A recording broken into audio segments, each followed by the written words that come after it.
సోదరులకు నమస్కారం అండి. ఈ వీడియోలో మనం వరి పంట నాటు వేయక ముందు, నాటు వేసిన రోజు, నాటేసిన 5 రోజుల లోపల మనకు ఏ కలుపు మందు అందుబాటులో ఉంది, దాన్ని ఉపయోగించడం వల్ల మనకు ఏ రకాల కలుపు మొక్కలు చనిపోతాయి అనేది తెలుసుకుందామండి. వరి పొలంలో మనకు చాలా రకాలైనటువంటి కలుపు మొక్కలు రావడం అనేది జరుగుతుందండి. ఈ కలుపు మొక్కల్ని నివారించాలంటే మనకి ఒక్కొక్క కలుపుకు ఒక్కొక్క రకమైన మందును పిచికారీ చేసే మందులు ఉన్నాయి. అంటే అన్నిటికీ కలిపి మనకు మార్కెట్లో వాటిని చంపడం కోసం ఒకే రకమైన మందు అనేది దొరకడం లేదు. అందులోనూ మళ్ళీ మనం కలుపు మందు పిచికారీ చేద్దామనే సమయంలో, అదే వర్షాకాలంలో కలుపు మందు పిచికారీ చేద్దాం అనుకుంటే మనకు ఆ పొలంలో ఫస్ట్ నీళ్లు తీయాల్సి ఉంటుంది. తర్వాత సరైన సమయం అంటే పొలం నాటేసినాక 15 నుంచి 25 రోజుల మధ్యలో కనుక మనం కలుపు మందు పిచికారీ చేసుకున్నట్లయితే చాలా వరకు కలుపు మొక్కల్ని మనం నివారించవచ్చు.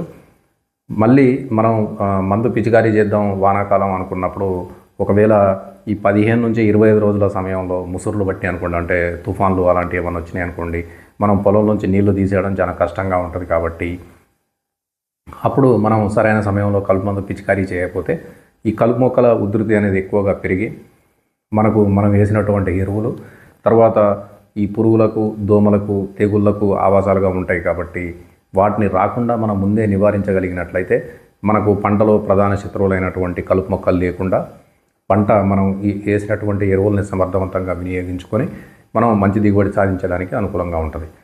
అయితే మనం కలుపు మందులు పిచికారీ చేయడం కంటే వరి నాటేసేటప్పుడు, అంటే వరి నాటు వేయడానికి ఒకరోజు ముందు కానీ, లేదా వరి నాటేసే రోజు కానీ, లేదా వరి నాటేసినాక 5 రోజులకు కానీ మనం కలుపు మందు కనుక చల్లుకున్నట్లయితే మనకు పొలంలో దగ్గరగా 30-35 రోజులు లేదా 40 రోజుల వరకు మొండి జాతి కలుపులు రాకుండా ఉండడానికి ఆస్కారంగా ఉంటుందన్నమాట.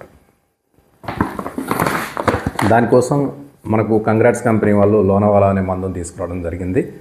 ఈ మందు చాలా వీడియోల్లో కూడా మీకు పోయిన సంవత్సరం చూపించడం జరిగింది. రబీలో చూపించాను, తర్వాత వానాకాలంలో కూడా చూపించాను.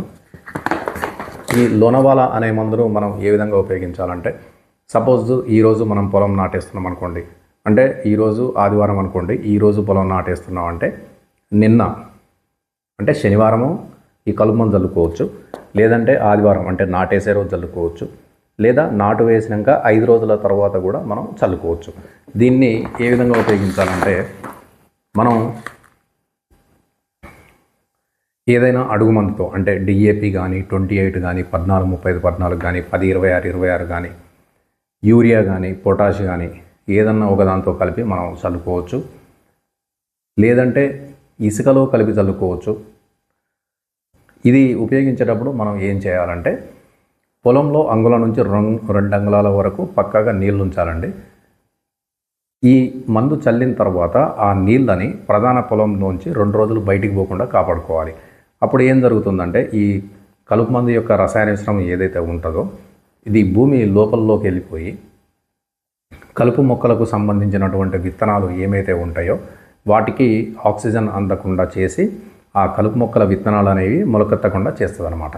ఇప్పుడైతే మనకు ఈ మందు అంటే పొలంలో మనకు మంచిగా నేలంతా చదును చేసి పొలము 4 దిక్కులో కూడా మనకు మంచిగా నీళ్ళన్నీ 1 అంగుళం పైన ఉండేటట్టు చూసుకొని ఈ మందు చల్లుకుంటే మనకు ప్రభావవంతంగా పనిచేయడం మొదలు పెడుతుంది అనమాట.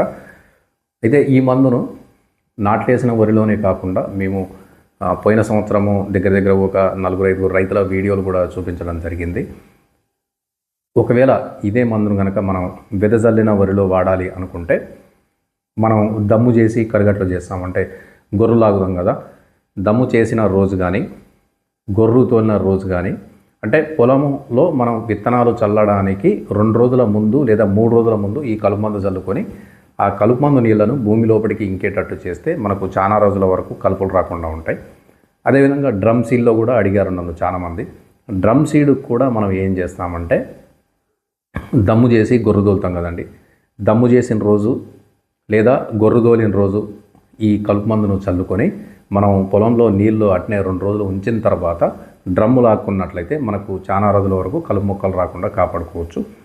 అయితే కొన్ని సందర్భాల్లో ఏం జరుగుద్దంటే, మనం ఈ మందు వాడినా కానీ మన పక్క చేను వాళ్ళు కానీ లేదా కొంచెం దూర ప్రాంతంలో ఏమన్నా బంజరు భూములు లాంటివి ఉంటే దాంట్లో ఏమన్నా కలుపు మొక్కల గింజలు వచ్చి పడే అవకాశం ఉంది. కాబట్టి ఈ మందు వాడితే ఏం జరిగిద్దంటే 30 రోజుల వరకు 30 లేదా 35 రోజుల వరకు కూడా వేరే కలుపు మొక్కలు రానియకుండా ఆపుతుంది. అంటే ఈ మందు ప్రభావం చాలా రోజులు ఉంటుంది.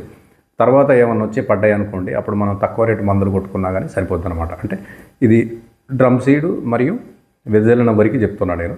అదే నాట్లేసిన వరిలో అనుకోండి, మనకేం జరిగిద్దంటే మనం నాటేసేటప్పుడు నారు ఒక 20 నుంచి 30 రోజుల వయసులో ఉంటుంది.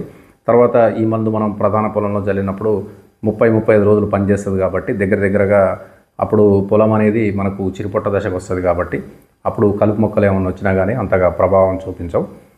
కాబట్టి ఈ కంగ్రాట్స్ వాళ్ళది లోనవాలా కనుక మనం ఉపయోగించుకున్నట్లయితే వరి పొలంలో చాలా రకాలైనటువంటి కలుపులు, అంటే గడ్డి జాతిలో వచ్చేసి దొంగ వరి, చిప్పర గడ్డి, ఊద, బొంత ఊద, తర్వాత చీపురు గడ్డి, తర్వాత తుంగలో 3 రకాలు, బ్రహ్మతుంగ, నీటి తుంగ, తర్వాత ఆకుజాతికి చెందినటువంటి అగ్నివేండ్రపాకు, గుంటగలగరాకు, అమృతకాడ, తర్వాత గంగవాయల కూర, ఇంకా చాలా రకాలైనటువంటి కలుపు మొక్కలను ఈ లోనవాలా అనేది వాటి మొలక శాతాన్ని తగ్గించి మనకు పంటలో రాకుండా చేసి మనం వేసినటువంటి ఎరువులు ఏమైతే ఉంటాయో అవి మంచిగా మొక్కలకు అంది ఎక్కువ దిగుబడి వచ్చేలాగా చేస్తుంది అనమాట. మనం ఈ మందు చల్లుకున్నట్లయితే మనం కలుపు మందు తర్వాత పిచికారీ చేయాల్సిన అవసరం రాకపోవచ్చు. అప్పుడు మీకు ఏం జరుగుద్దంటే కూలీలతో అవసరం ఉండకపోవచ్చు. తర్వాత పొలంలో నీళ్లు తీసి మందు పిచికారీ చేయాల్సిన అవసరం రాకపోవచ్చు. ఒకవేళ ఎక్కడన్నా ఏందన్నా కలుపు మొక్కలు కనబడ్డట్లయితే మనం ఒక కూలీని పెట్టుకొని అయినా సరే ఆ కలుపు మొక్కలు తీసేసి మన పంటలో కలుపు లేకుండా చేసుకొని మంచి దిగుబడులు సాధించడానికి ఆస్కారం ఉంటుంది. ఈ మందు ఉపయోగించే విధానంలో మీకేమైనా సందేహాలు ఉన్నట్లయితే కమెంట్ల రూపంలో తెలియజేయగలరు. కమెంట్లకు నేను సమాధానం ఇస్తాను.